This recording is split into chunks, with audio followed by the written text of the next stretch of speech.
Hello, and welcome to Imposter Hour with Liz and Greg. We're here to explore the imposter syndrome that haunts creatives, delving into how it affects their lives and work. Join us as we chat with authors and artists about creativity, self-doubt, featuring imposter characters in their stories, and the occasional imposter who pops up in their day-to-day lives. Today, we are very excited to have Clémence Michallon on the show. Clémence is the author of The Quiet Tenant, a USA Today and international bestseller and nominee for the Dashiell Hammett Prize. She's also a freelance journalist whose work has appeared in the New York Times Book Review, Time Magazine, The Independent, and more. Clémence was born and raised near Paris, has lived in New York since 2014, and became a U.S. citizen in 2022. Clémence, welcome to our fair shores and to Imposter Hour. Thank you. Thank you very much for having me. And yeah, thank you both. I mean, Greg, I've seen you at so many book events in the city. You've always been such a good supporter of other writers, and Liz as well. You're so kind, and it's so wonderful to finally meet you in video. You too. And when, Greg and I first started, you were at the top of the list. I actually had just finished reading The Quiet Tenant, and I'm such a fangirl. And I was like just really overjoyed to have the opportunity to read it again, knowing that we were going to have this conversation. And before we kind of launch into, the imposter of it all, I wanted to say that you have written a book with one of the best opening pages I can remember in a very long time. And, I identify as a mood reader and often pick up a book because I kind of want to be transported to a place, but like the mood, kind of predates me picking the book. But your book is one of those where I opened it, I read the first page, and I was like, hold all my calls for like the next 3 days, because it just brought me to this place and this mood that I love so much in the reading experience. So, I guess in all of that gushing, my question for you is, that first page, when you were sitting down to write that novel, did it kind of all come flooding, or was that a page that took a lot of chiseling and a lot of editing? Well, first of all, thank you very much for such a kind reading of the book and of the opening specifically. The opening itself, when I was working on the book, it always started in the time and place that it currently involves. So for people who haven't read the book, The Quiet Tenant, a big part of it is a captivity story.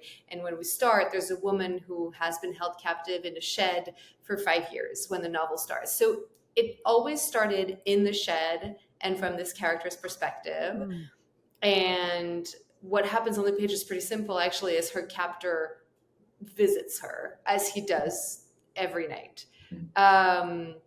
So that was always the dynamic, but I rewrote that opening maybe 100 times. I actually sometimes go back to the very first draft I had just to sort of reassure myself that like the first draft is never going to be the final one, that there's always room for improvement and it's okay if it's not good right away.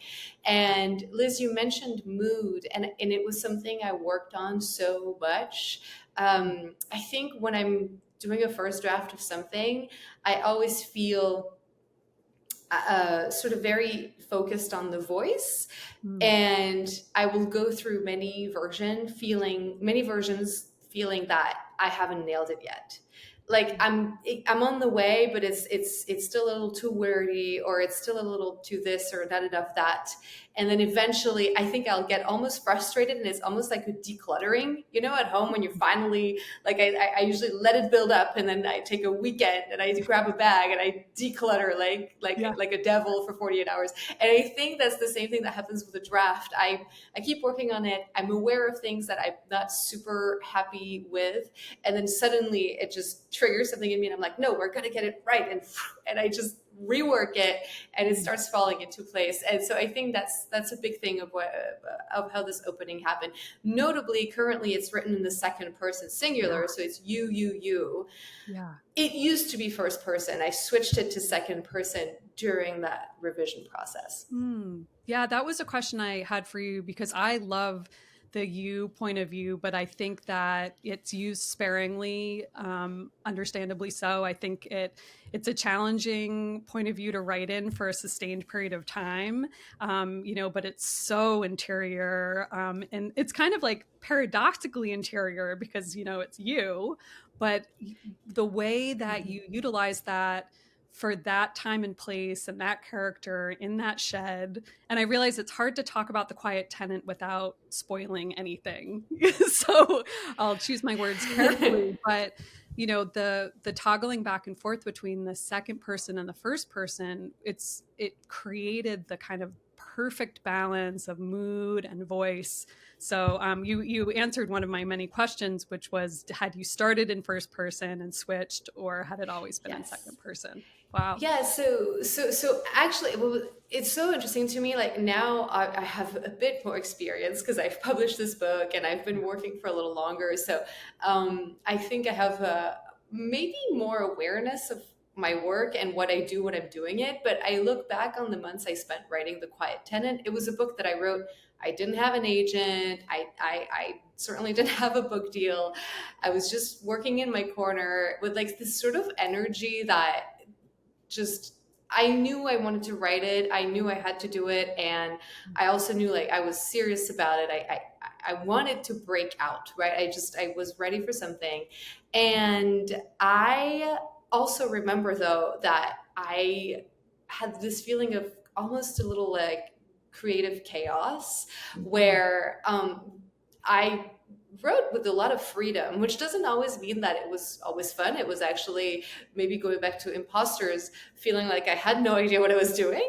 But in that feeling, there was a lot of freedom. And so I just started writing. And then as I went on, I just kept making adjustments as I went. And I wrote the first draft in 6 months, and I spent 6 more months revising it before I showed it to the agent who ended up representing me, and who is the wonderful Stephen Barber at Inkwell Management. And so I started it thinking it was going to be first person through and through, and only one point of view. The Quiet Tenant is a multiple points of view novel. It has 3 main ones plus a few others sprinkled throughout, but it started being just the woman in the shed, first person, and it totally changed. And what was instrumental to me with the switch to the second person was that I never felt that her voice sang in the first person. Something about it felt almost overwrought. She is a character who is being held captive by a man who we know is a serial killer. Some harrowing things happen to her over the course of the book, and it always sounded a little almost off-key to me, because I don't think someone going through those things would have that interior monologue of going, like, I'm doing this, I'm feeling this, blah, blah. And I was reading the book 3 Women by Lisa Taddeo. And in that book, there are some paragraphs that are written in the second person. And they were my favorite thing. I loved those paragraphs, and I loved how she switched to the second person. And that gave me the idea. I was like, well, maybe I should try the second person. I've always loved the second person. Some people really, it's very controversial. Like some people really don't like it, and some people really like it. I was not aware of that when I decided to use the second person in my book, because again, I was writing in this wonderful little chaos vacuum where I was just doing what I wanted in my little, little mad scientist lab. So I switched to the second person, and I was like, yeah, it really works. I don't know why, but to me, like, this is her voice, it works. And later on, I wrote a piece. I did not write it. I read it. I read a piece by Brendan Taylor. I think it was for Electric Literature. And Brendan, who is also a wonderful writer and editor, said that the second person can sort of modelize the fragmentation of the traumatized mind. Mm-hmm. He said it better, but that's how I remember it. And I was like, oh, yes, that's why it works. That's what I was trying to get at with the second person. Yeah. Okay. No, that cognitive dissonance that the second person offers, in the context of your story. And I'm also thinking I think Susan Minot in some of her short stories utilizes it. And I thought of Three Women also. I mean, and of course, You, the series that's so hugely popular. Yes. I think the fragmented mind is kind of the perfect companion to that point of view. And I know there's lots we want to talk about, but you made me think of Greg and I when we were at Thriller Fest. I was on a panel that was specifically about point of view and writing in the various points of view. And there was a person on the panel, I won't name him, but he started off by saying there are certain books that he won't even consider for his publishing imprint, and Second Person was one of them. And I was sitting over there like all sheepishly because I had literally just submitted like to a bunch of literary magazines a story I'd written in Second Person, and I was just kind of like shrinking. And you're right, it's a very polarizing point of view, but I think we're all team Second Person over here. So I absolutely, it's so funny. Like, I did not realize that it was so polarizing when I decided to use it. And I've always liked it. And what's interesting is I'm originally from France, and I like it in French too. Do you? It just works for me. I don't know why. It's I think we default to first or third, but I think second is really underutilized. Yeah. I agree. I realized as we were having this conversation that on the bookshelf behind me, I actually have, I don't know if you guys are familiar with this one, Noir by Robert Coover. It's a short novel, and it is kind of a not even neo-noir. It has almost like a kind of original noir styling to it, but the entirety of the book is written in second person. Wow. And it's brilliant. Wow. I love that. Yeah. Yeah, it's really cool. Yeah. And what I find interesting with the second person is it's not always the same person that it means. Like in the novel You, for example, he's addressing somebody, and it's sort of like a different level of reading than sometimes when you say you, the way you would say she or I in the text. It's really interesting. Yeah. Clémence, you mentioned earlier, sort of, we were talking a bit about the time and the care that you took with the manuscript for the first book, and I wanted to ask you something related to that, which was your approach to prose writing. Right, we all work in the kind of the thriller space, which is very plot and pacing forward, and doesn't really require elevated prose styling, so to speak. But it's quite obvious when one reads your book that you really care about, fashioning beautiful sentences, and I wondered, kind of, what is the importance to you of writing, on a line level? First of all, thank you very much for asking this questions. And I see you were an astute listener of the event I did a couple of days ago, and you were in the audience. I did an event with the wonderful Stephanie Robble for her novel, The Hitchcock Hotel, which is out this week. And I asked her, is there something that you never get asked about that you wish you were get asked about more? And she said, no, not really. And I said, mine is prose. I think, when you write genre, you're so rarely asked about prose because there's so many other interesting things to discuss, which I understand, but it's so fun to talk about prose. And thank you for noticing. I do pay attention to it. Yeah. I think for me, as a reader, I enjoy myself the most when the story is good and the prose is good. Mm-hmm. And it just is so much easier for me to enjoy a book if it says things beautifully. I don't know why. I mean, I don't always need every book to be like beautiful poetry or anything, but just there is something so attractive to me in a novel or a book that can do both. And you see it. I mean, even in nonfiction, if you look at The Power Broker by Robert Caro, for example, the prose is beautiful, and he is a stylist, and he pays attention, like he will read his sentences out loud, and he pays attention to cadence and pace and vocabulary and all that stuff. So for me, it was very important. And then another part of it is that I write in my second language, right? Like English is my second language, and I love English. I think it's a beautiful language. I think it has the ability to sound so beautiful. It has such a musicality to it. I also think it's a very structurally, it's a very efficient language. You can say a lot of things in a few words. And just the grammatical structures that you can have in English, you can't always have, for example, with a Romance language. There's much to play with.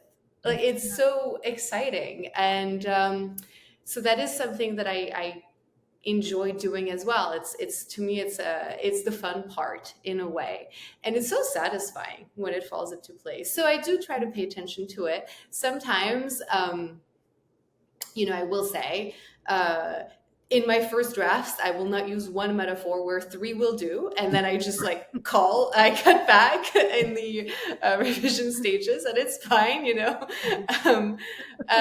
or sometimes you just kind of need an editor's guidance to say, where it is apt and where you need to simplify, and that's okay. Right. But it's a completely worthwhile endeavor for me. And then I will read some sentences out loud, especially if I can't tell, for cadence or rhythm. Yeah. I will read out loud. It really helps always to figure out if I need to shorten a sentence or something. Like if I can't read it with one breath, for example. Okay. I will shorten it or cut it into 2. And I find that there's beautiful prose in sort of unexpected places sometimes. So I listened to the audiobook of The Stranger Beside Me, which is that nonfiction book that Anne Rule wrote about Ted Bundy, Right. Yeah. whom she knew socially and personally and was actually friends with before he turned out to be this serial killer. And I listened to it in the process of working on The Quiet Tenant, and it's a really well-written book. Mm-hmm. Yeah. It's just a really well-written piece of nonfiction, and it just makes the whole experience better. Yeah. And I remember it better, and it just sets the mood as well. It's beautiful. So you've got me curious now, because The Quiet Tenant is your English language debut, but you had actually written a novel in French previously. Yes. And I would imagine, or going into this conversation, I would have imagined that would have been a daunting prospect, but it sounds like there was actually a fair amount of enthusiasm of getting to explore writing in English for you. Yeah, I mean, it's definitely harder. Right. I remember, so the first novel length thing I ever finished, which is in a drawer and will remain in the drawer, was in English. And then I was like, okay, well, it turns out it's really hard to write a novel. Let me do it in French. And it was much easier because it was almost like, you'd learn to swim with one arm behind your back. You take out the other arm. Suddenly it's way easier. Sure. But then I did it, and I published this novel, and it's not my novel in French is not a crime novel. And it was published by an independent feminist press based out of Paris, France. And it was a very different publishing experience, but I'm glad I got to start that way. It was a very good first publication in that way. Okay. And then that was done, and I was like, I have this idea for a novel that I think would make for a good crime novel.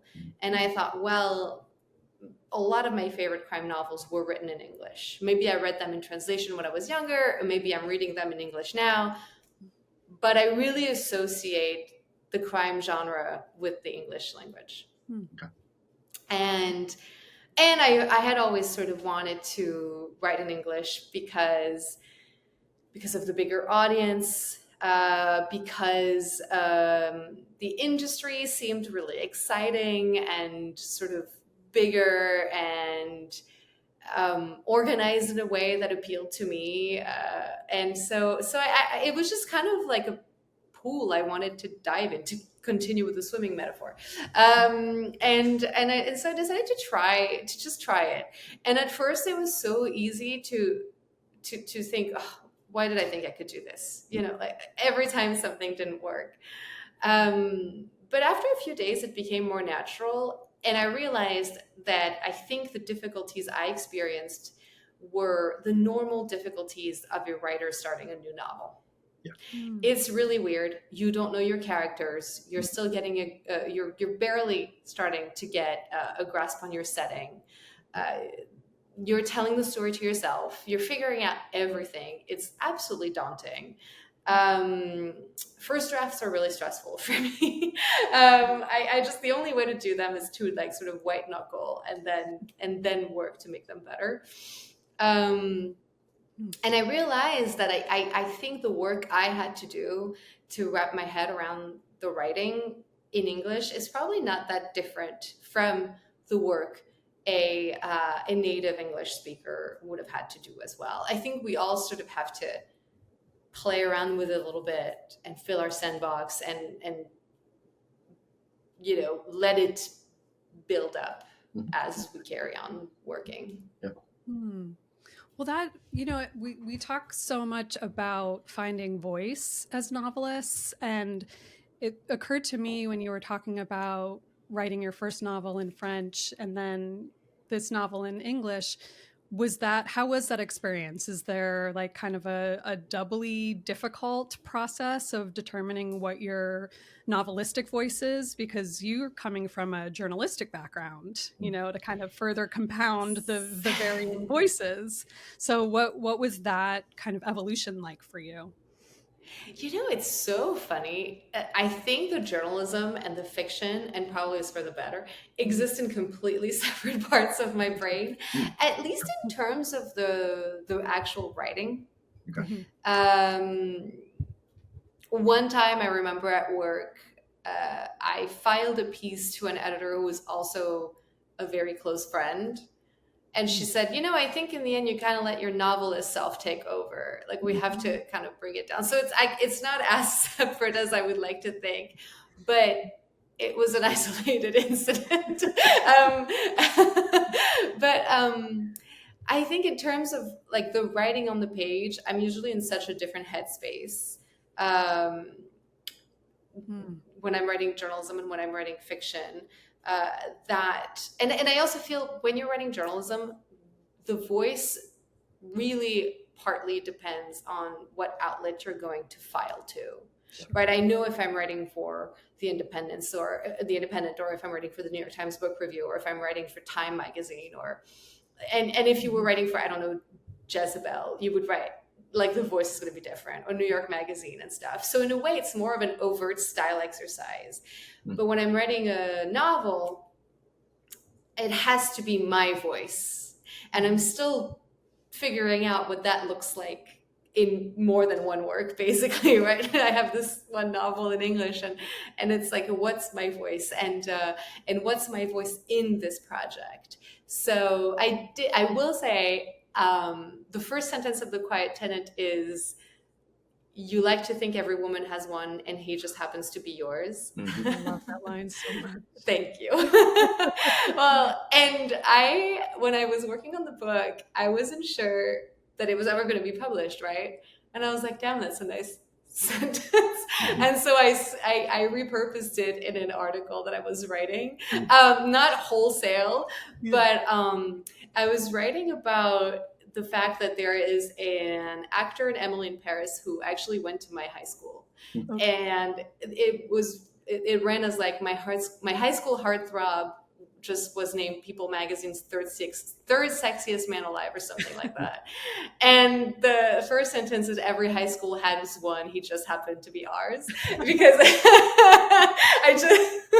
I just wanted to make sure this sentence would get used somewhere people could read it. So it's not that separate.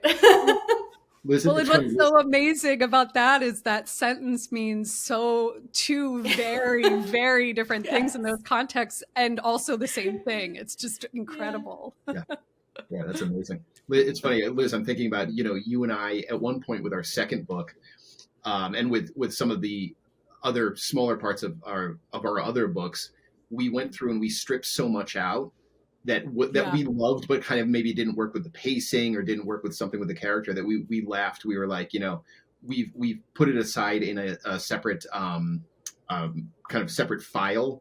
Yeah. And we joke that we have like a whole extra book because we've picked stuff out. Yes. But it's totally. But it's always that thing of like, this should be used somewhere. Like, I really love this line. Yes. Or I love this character attribute or this description or this setting thing or whatever. And it's like, you don't want to just let it kind of, go in the wind. Well, and Yeah, also you it's got. like the updated version of like Faulkner's Kill Your Darlings. It's like we're not going to kill them. We're going to put them in a shared drive and hopefully Yes. revive them later. Yeah. Yeah, Something yeah, starting just later on.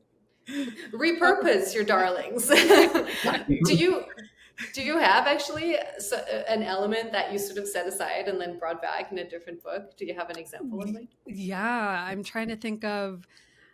I feel like that happened in the Rule of Three. Is that right, I Greg? think we did. Where Yeah. yeah, Because I think also one of the things that we like, and I wanted to ask you about this as well, because you brought this up again in that wonderful conversation with Stephanie the other night.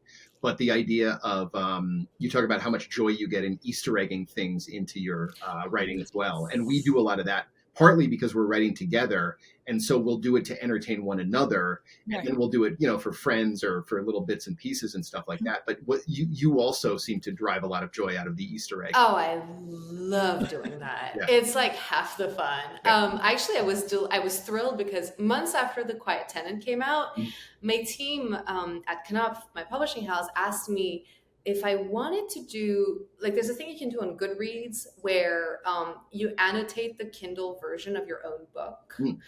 To sort of give readers a behind the scenes. Mhm. And so everyone who sort of follows the book on Goodreads gets like updates or they can read the notes and stuff. Okay. And I was like, my God, yes, I absolutely want to do this. And it was so fun. And I got to, because the book had been out for long enough that I could, and also people who are reading these notes are people who've read the book, and you can also hide for spoilers if you don't want everyone to read everything right away. And that was a chance for me to sort of pull back the curtain and explain like things that are so random but that make a lot of sense to me. So for example, the serial killer in my book, Aiden, is from a town in Florida, a very specific town in Florida, which is super, super small. And it's actually the town where for a long time executions took place. And possibly still to this day. Actually, I'm not sure if it's. I'm not sure what's going on now. But for a long time, it was where executions took place, and it's actually the town where Ted Bundy was executed in the 1980s. Okay. And so for me, in my head, there was a lot of meaning in having him have been born where Ted Bundy was executed. And there's an extra layer to this where in The Stranger Beside Me. And Rule talks about this, and she says, and I tend to believe her because she's pretty solid in her reporting usually, that in that town, every once in a while the lights would flicker because they were either using the electric chair or testing it or maintaining it, and it just really overwhelms the power grid. And I just had this vision of a young Aiden, like 8 or 9, in his living room, doing whatever as a child while the lights flickered, and it just seemed like a totally atmospheric thing. And I didn't work it in the book because there was no way, but for me it still hovers in the air, like it's still in the atmosphere of the book. You can kind of tell he's probably from somewhere a little spooky. Yeah. Well, Clémence, I have to out myself because, and Greg knows this, I grew up reading Anne Rule books because my mom was doing her dissertation on the childhoods of serial killers when she was getting her PsyD. And so this was my high school year. So I read every Anne Rule book ever written. And then when I became a publicist, the second year I was a publicist at Free Press, which is no longer in existence, they had the new Anne Rule book coming out. And I went to my boss and I said, I have to work with her. And she's like, you are an assistant. She is a best-selling author. And I was like, give it to me. I will do anything. So I got to spend a lot of time with Anne in real life. You did work with her? I did. And I went on book tour with her. And oh my God, we had a lot of conversations. I actually got to visit her at her home in Seattle. And it was incredible. We got very close. And we talked a lot about The Stranger Beside Me. We talked a lot about her experiences with Ted.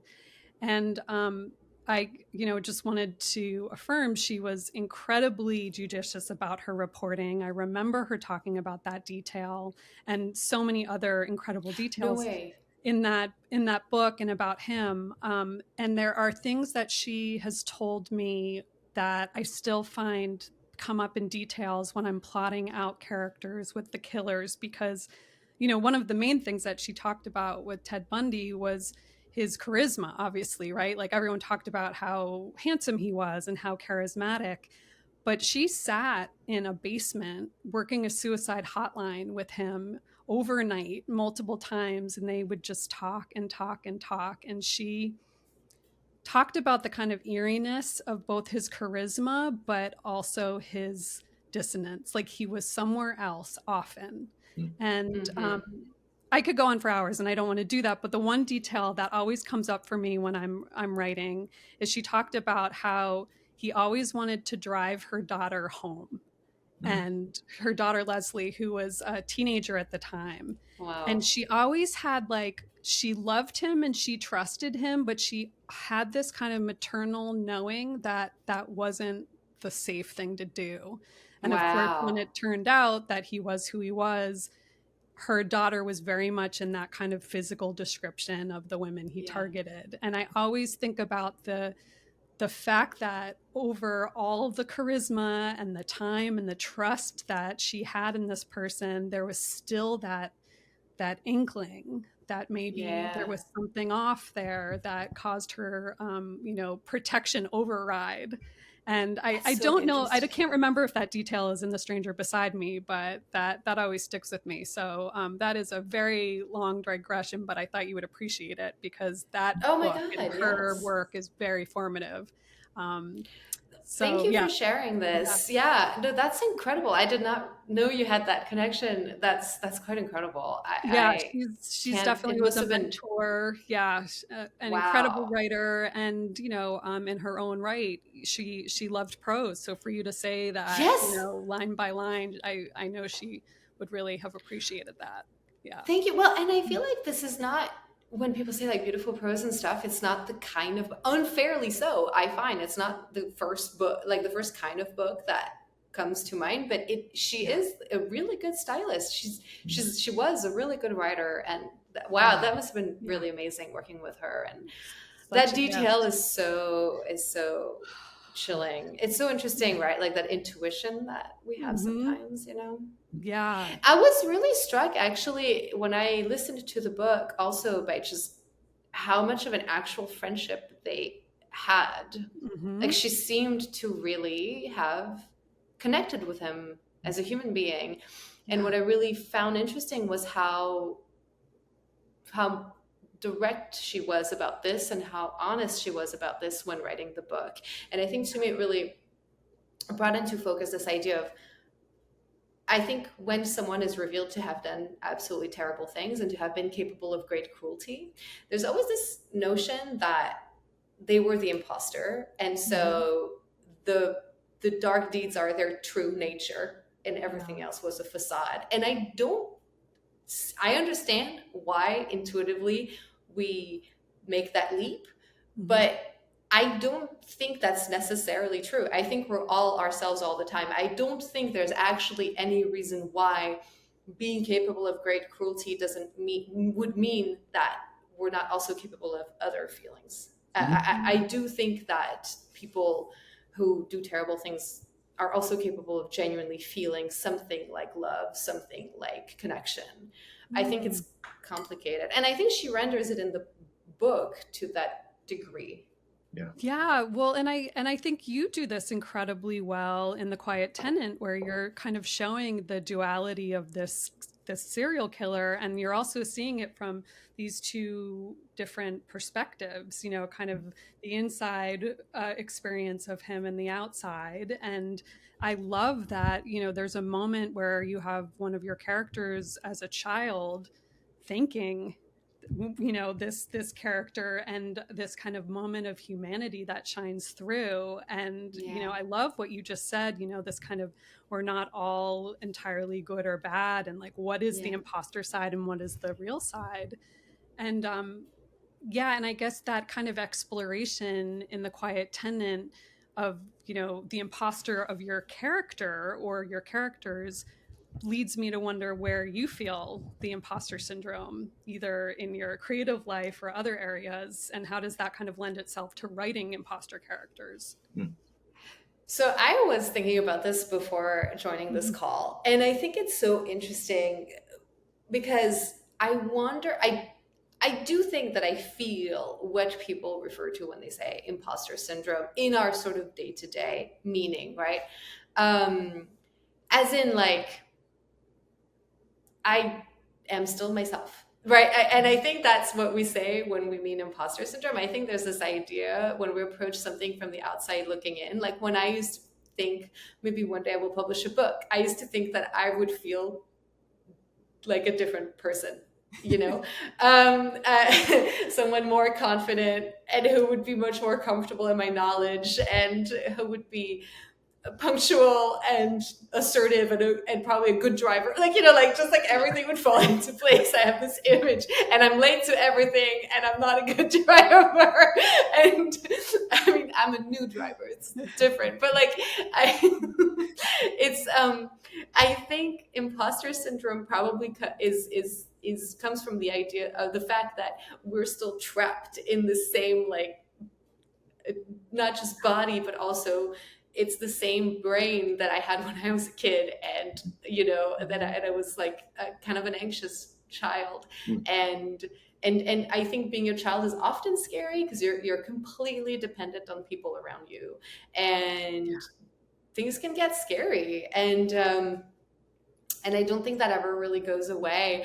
And so I think the idea of imposter syndrome comes from, oh, like I'm a best-selling author, but no, but I still feel like me. I'm still scared of the same dumb stuff. Like it's and I don't think I ever wake up feeling like a best-selling author. I wake up feeling like me.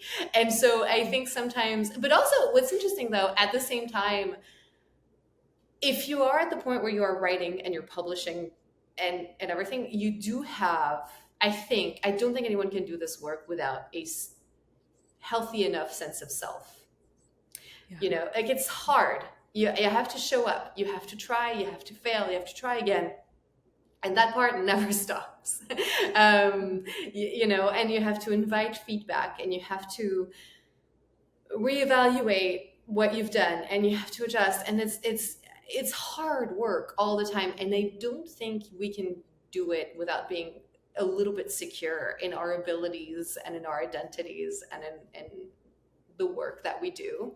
So I think it's interesting because I definitely relate to what people describe as imposter syndrome, but I also think like we are all, to a degree, I think, feel able to set it aside when it's time to at least to write.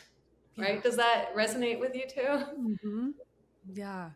I mean, I would say, yeah, because I think, the actual writing is when everything is at its purest, right? I mean, when it's Yeah. going well, you're really locked in and you're in this kind of flow state and you're not thinking about all of the other stuff that are all of the intrusive thoughts that normally are racking your brain and adding to your anxiety. I mean, so when that's flowing really well, that's the time, that's kind of the respite from all of that stuff. It's the rest of the time, right? It's when you're doing the admin stuff and touring and all of the kind of like non-specifically creative stuff. I don't know, Liz, where are you kind of with that? Yeah, no, I mean, I've been thinking a lot about, kind of the definition of imposter syndrome, this idea that, the fear that you're going to be like exposed as not being, Yeah.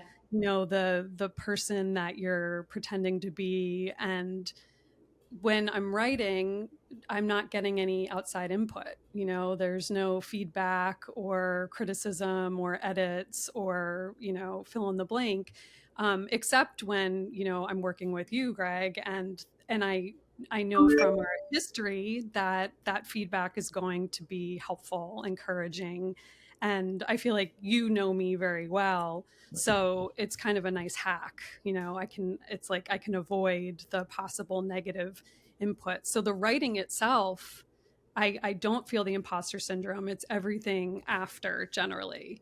you know, and but Clemence, I loved what you said about this kind of like perception of like arriving at this fully formed Yeah. person if we reach these like milestones. And Yeah. I really relate to that, thinking that like, you know, once I become fill in the blank, and I will then feel I've got this all under control. Yeah. And, you know, luckily, age and experience has repeatedly shown me that that is not the case. And usually, what happens is by the time I reach that milestone, there's like 50 other things that are eclipsing whatever like joy, peace, balance I thought I was going to get from it. Yes, So, it's like self-actualizing. It's like it's a long process. right. But yeah, it's tough. But I also think that there's this ongoing conversation theme that comes up every time we have this conversation with writers, that like the two versions, the writer and then the author. And I'm wondering for you what that duality is like, and do you prefer one over the other? And, you know, yeah, what's your overall experience? I would say whether I prefer one or the other depends on how the writing is going on any given day. I think that the one I can't live without is the writing. Which is good because nothing on the other side wouldn't happen without it. So at least there is that. However, I understand like there are some authors who sort of really feel at their happiest when they're in isolation and writing, and sort of they take on the author work as like sort of something they have to do, but not necessarily something they enjoy, and maybe they try to keep it to a minimum and stuff. I understand, but that's not my ideal. I actually am quite happy alternating. I think there's something very healthy about this. I remember years ago when I was in college, I was maybe 19 or 20. And my college in Paris organized like this big book fair, and there was going to be a lot of different authors, and you could apply to be their assistant for the day. So of course I applied, and I was matched with like this very buzzy French author who had written one of the biggest books of the season and everything. And I was so excited. And the man could not stay at his signing table because he had been by himself for like a year working on his next book. And he was so excited and stimulated from being around people that he did something that was so punk. He like gave me his phone number, and he was like, call me if someone needs a book signed, but I'm gonna go walk around. And at the time I was like, what is happening? Like, and then also like, this is not what I signed up for. You know, I was gonna pick his brains, I was gonna hang out. Right. And it was really funny, and he was very kind and nice and polite about it. And now in retrospect, I completely understand. Like, he just wanted to go and be around his peers and his friends and authors. And I think it's not just because we need social interaction to survive. We do. But I think there's something it's part of what also makes the work meaningful and enjoyable, is connecting with readers, booksellers, book people of all kinds, and also with other authors. And I think there are so many things about creative work that can be relatively hard and forever humbling. And there are so many things to worry about all the time. But the meaningful part, and one of the meaningful parts we can control, is whether we invite other people in, and what that is going to look like, and how we're going to populate our world.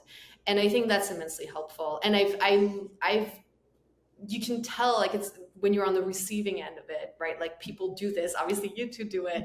I think that's how we build meaningful careers as well. So I really do enjoy the author part in that regard. And I don't mind traveling. Like, I'm a pretty good traveler. I love being on the go. So I actually quite enjoy it. Okay. What are you guys like? Do you enjoy one or the other more? Liz, I'll let you jump on that. I think that I love people, and I definitely love talking to other authors and being around other creative people. That said, I have really come to learn about myself that I really identify as an introvert, and I was an introvert working in an extroverted world for a very long time, whether it was performing in theater or being a book publicist or a publisher, and, constant output. And I find that energy to be pretty draining as far as like my creative well. So now that I have a little more autonomy, I really love the being able to kind of sequester and write, and then January we have a book coming out and I can really get, excited and prepare. Like you kind of alluded to this, and I was thinking about creative boundaries and like how we can create boundaries as writers to, preserve the time and space to write and have the creative flow, and then also go out and be open to how people receive our work and want to talk about it. And that's really exciting to me. Like having anyone say, I read your book and I loved it, or even I read your book and it didn't do too much for me. It's like, you read my book. like you read something that we made up in our brain and wrote on page, and now you have opinions about it. And that feels very, I'm so grateful for that experience. But, I think I enjoy the writing far above the going out. Yeah. Greg, what about you? I enjoy. I mean, everything you just said resonates. I would say I also, and again, kind of to what we were talking about just a few minutes ago. There's something just magical about really being in the pocket when you're writing, and you're not thinking about anything else, and you're just kind of you're humming along, and it's working, and it flows, and everything like that. It's kind of perfect.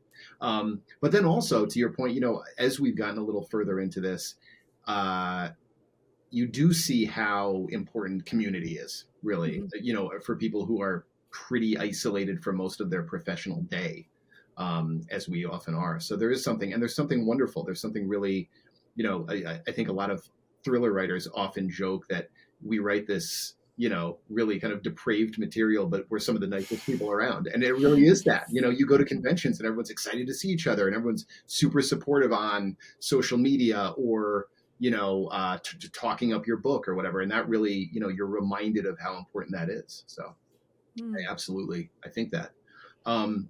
Clémence, I wanted just for a moment to get back to the Quiet Tenant. You talked a bit just now about your own imposter syndrome, but there's something so fascinating to me about your heroine in this book, in that, normally in thriller fiction, imposter characters, right, are generally there, they are imposters for some sort of self-serving or opportunistic reason.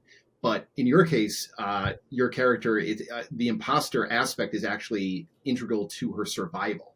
Yeah. And so I'm wondering, how was that kind of writing a character with that kind of, motivation? Yeah, that was so interesting to me. I mean, she was a fascinating character to spend time with. I remember when I was finished, like it was time to just let the Quiet Tenant go. I was like, what am I going to do? Like, I've been hanging out with these people every day, and I knew I was going to miss them, and like really, and she's really interesting because, so first of all, the name that we know her under, which we know her for most of the book, we know it's not her real name. That's not a spoiler. Right. So she is sort of existing under this name that was given to her by her captor. Right. Mm-hmm. To me, there was something almost biblical. He like remakes her to his image. Mm-hmm. And she understands that in order to survive, she needs to become what he needs. And that informs all of her decisions, while at the same time knowing that at some crucial point, probably she is going to have to deceive him. Right. Point, maybe plural. And so she is this sort of imposter, but with the purest of motives. Right. Because she is wronged and she is victimized, and her being an imposter is her way to reclaim her real identity and her place in the world. And so it was really interesting, because usually I think when we write about imposters, a lot of times they're trying to deceive someone for their own purposes, which is her case too, but she just has a much more legitimate reason for doing it. And I think at the beginning of the novel, she has done such a good job at fitting herself into the mold that he needs her to occupy, that she has lost sight of herself a little bit. Yeah. And one way she reclaims her identity in the book is by connecting with her captor's teenage daughter, whom she meets because she has to move and they're in the house together. And that to me was a little symbolic. Like, I have always felt that in adult life, a big way to something that I find very healing a lot of times is sort of reconnecting with my teenage self, because I actually think we might be our best selves when we're teens, because we're like, I mean, so much, like, whatever you love when you're a teenager, you love it unreservedly. Yeah. There's an intensity there that just, like, I've never read like I did when I was a teenager, you know, listening to music, everything felt like the sky opening and just like a revelation.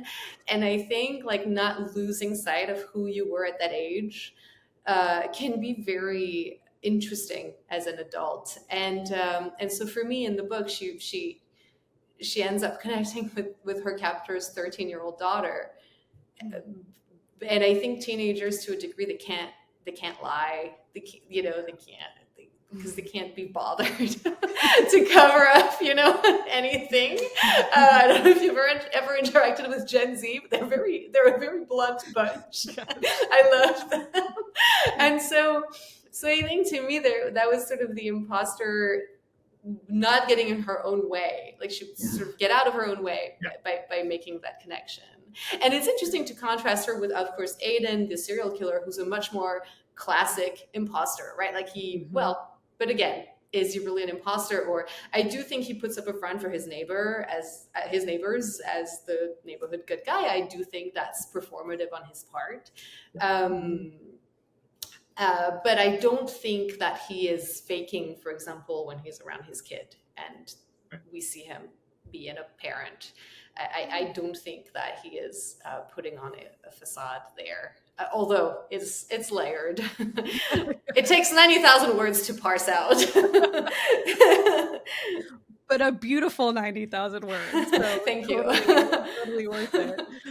I wanted to make sure with the limited time we have left, you mentioned that you had an experience with a real life imposter, and this is not always the show subject we get to talk to about, with authors about. So can you share your real life imposter story with us? Yes, I can. And you know what's interesting is, so at first when you asked me, as you know, I could not remember this because I hadn't thought about this person as an imposter, but that's exactly who they are. And then you then started talking about scammers, and I was like, oh, duh, of course, because I feel like in this day and age, it's impossible to not be in contact with a scammer. Yeah. It's amazing. And so I get these letters sometimes purportedly about homeowners insurance. And like, they're not real. And you can tell. And I bought a car recently, and I got one of those the other day, and it wasn't homeowners insurance, it was car owners insurance. And they had the fancy envelopes that like you have to tear along the line and unfold them delicately, like as if there's something super secret inside. And it says like final notice. And I've had my car for 3 weeks, so I was like, there's no way it's actually a final notice. So they overplayed their hand a little bit. And it always says like, you have to pay. And then there's like a detachable thing, and it says like not a check, like don't deposit it. And it's like, what is happening? And it's just a scam, right? So one time I got so tired, and it really enrages me because I can tell it's a scam, but I always think of my elderly neighbors, for example, like who don't know it's a scam, and they're just going to pay $250 to this absolute nonsense, or get scammed into doing some kind of like weird gift card stuff or crypto or whatever. And it's just, it really awoke a sense of righteousness in me. So recently I got one of those homeowners insurance scam letters. And if you Google it, like it says immediately, yes, it's a scam. Like don't do it. But, and I called the number, because I was trying to avoid doing something that day that I had to do. I don't know what it was, but it was work related probably. And I was like, I'm just going to call them. And I call, and the guy answers, and he goes like professional. At first he was like, homeowners insurance, like, may I ask who's speaking, blah, blah, blah. And I just started yelling, and I said, I think it's disgusting what you're doing. Like, I think you should be ashamed. And I used some kind of word like, it's preposterous or something. And he immediately changed his tone. And he went, wow, I think it's really impressive that you use the word preposterous, or like something like that. And or like maybe it was unconscionable or whatever. And I was like, you should be ashamed of yourself. And then I said, like, have a good day. And I hung up. And it was not healing at all. Like, I was more mad when I hung up than when I started. But it was so interesting how, like, how quickly he switched tone with me. And it was completely useless. Like, obviously, this is not going to stop the scam. It was a waste of 2 minutes of my time. And I was more aggravated when the call ended than when it started. But at least my curiosity was satisfied. Like, there is someone on the other end of the line. I think it redirects to some person's cell phone. Okay. Yeah. Interesting. Well, and it's great material. I mean, whether you use Yeah. it or someone listening. I mean, I love this I might have idea to. you know, the part of what scam, you know, the fascination I think that we have with scammers and imposters and hustlers and people who like put all of this elaborate energy into these details, like a mailer and a forwarded phone number. I mean, there's so much effort behind the ruse. Why not use all that energy and creativity to do something that's not ripping people off? And it's like, we know now, I think, as writers and people who understand the minds of con artists, like that's what they want to do with their energy and creativity. Like ripping people off, tricking people, getting away with it is the thrill. And so I get thrilled by people who want to confront that. Right. I know, it's so weird. And I feel like it's so interesting. There's how we relate to imposters and everything, because it's, on the other hand, depending on how your story intersects with your life, I feel like your feedback is very different. So one of my favorite movies growing up was Catch Me If You Can. Yeah. Mm-hmm. I mean, it's still one of my favorite movies. I love that movie. It's great. But I am like a little like conflicted about how, like, and I mean, in the movie, he looks cool sometimes, and then sometimes he doesn't. Yeah. But sort of this idea of like, wow, you know, it is still kind of preposterous what he gets away with. And it's like, but, I mean, no. I struggle with that a little bit. But it is a good movie. But because, you know, I think it's cool when I see it portrayed on Catch Me If You Can, because it's like a great movie and it's so well made. But then in real life, it's like this stupid letter and this guy on the phone who gets sassy about my vocabulary. You know, it's not as glamorous at all. Greg, I feel like I have totally talked over you this whole time.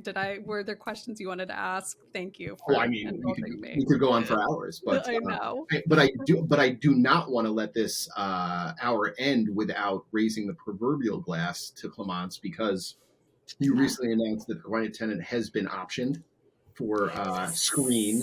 Could you talk a little bit about kind of what that experience has been like thus far?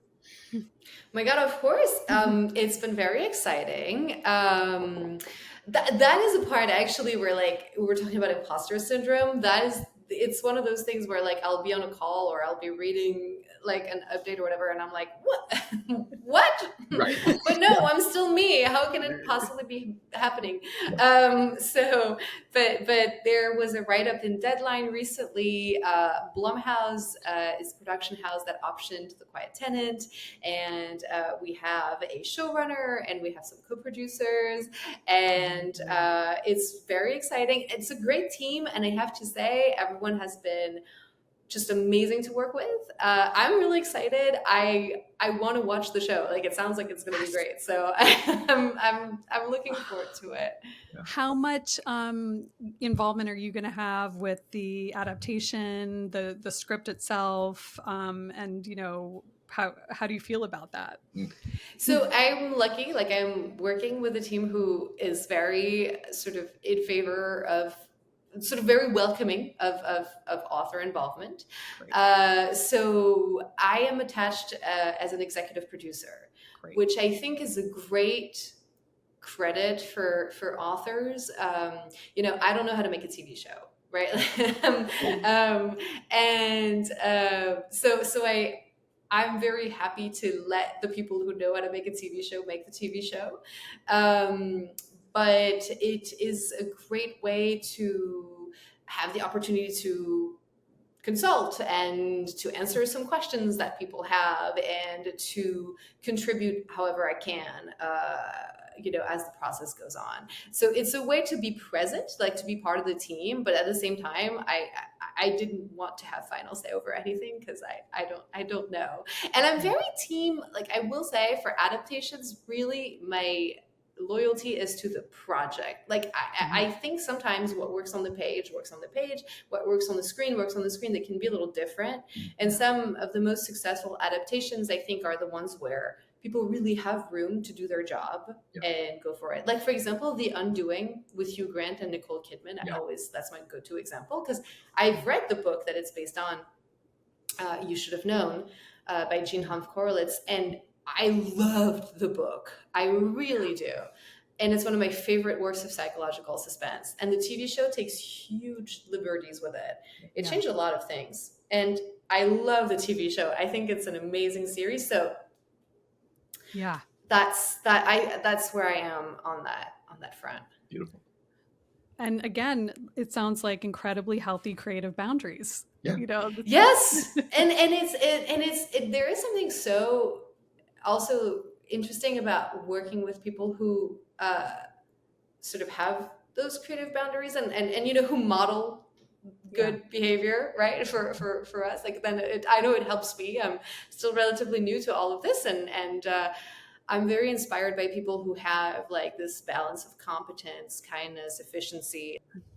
Well, this has been so amazing, and we are so appreciative for you spending this time with us. And we hope we didn't really get to bug you too much about your next project, but I'm hoping something's on the horizon and we can have you on when that releases. Do you have anything you can say about it, or is that? Thank you so much. I can say that I have been working. I'm always working. Good.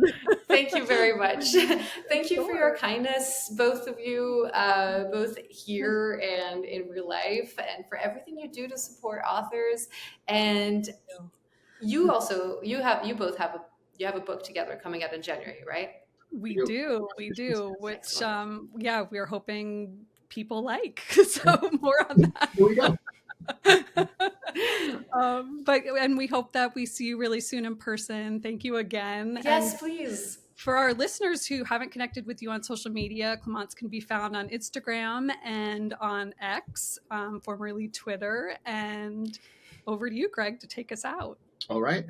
Imposter Hour with Liz and Greg is created and hosted by us, Elizabeth Keenan and Greg Wands. The show is produced and edited by Bookwild Collective founder Kate Herget. Scott Leeds composed our original theme music, and Steve Luoma designed our logo. Thanks so much. And we can be found on Instagram at Imposter Hour Podcast and online at imposterhour.com. Until next time.